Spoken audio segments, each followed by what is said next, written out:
Master word list card number 90। Singular यकता, गैर मामूली, निराला और अनोखा। व्यूअर्स, अगर आप इस वीडियो को पहली मर्तबा देख रहे हैं तो ये नोट जरूर पढ़ लें क्योंकि ये आपके लिए इंपॉर्टेंट साबित हो सकते हैं। नेक्स्ट है स्लाइट। स्लाइट का जो प्राइमरी मीनिंग है वो होता है छोटा, मामूली और गैर अहम। सेकेंडरी मीनिंग में हम स्लाइट को कह सकते हैं सुबकी के लिए, तजलील के लिए और अहानत के लिए। यानी प्राइमरी मीनिंग जो है स्लाइट का वो है छोटा, मामूली और गैर अहम, और सेकेंडरी मीनिंग स्लाइट का है सुबकी, तजलील और अहानत। नेक्स्ट है स्मोल्डर, बगैर शोलों के अंदर ही अंदर जलना, किसी भी लम्हे भड़क उठने के करीब। स्लियो, इसका मतलब होता है केचली, उतारना, अपना खोल खा लिया, पार वगैरह गिराना।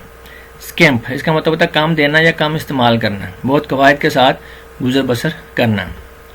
शन, से बचना को दूर रखना। शक्ल, हथकड़ी पहनाना, बेड़ी पहन लेना, पाबंदियां, बंदिशें। सेपल्कर, इसका मतलब होता है मजार, कब्र।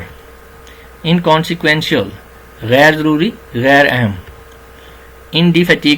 इनडिफेटिगेबल यानी अनथक, फटीग होता है ना, फटीग से हम करेंगे डी फटीग और इकट्ठा लफ्ज बन जाएगा जो हम पढ़ रहे हैं इनडिफेटिगेबल यानी अनथिक, ना थका हुआ, ना थकने वाला।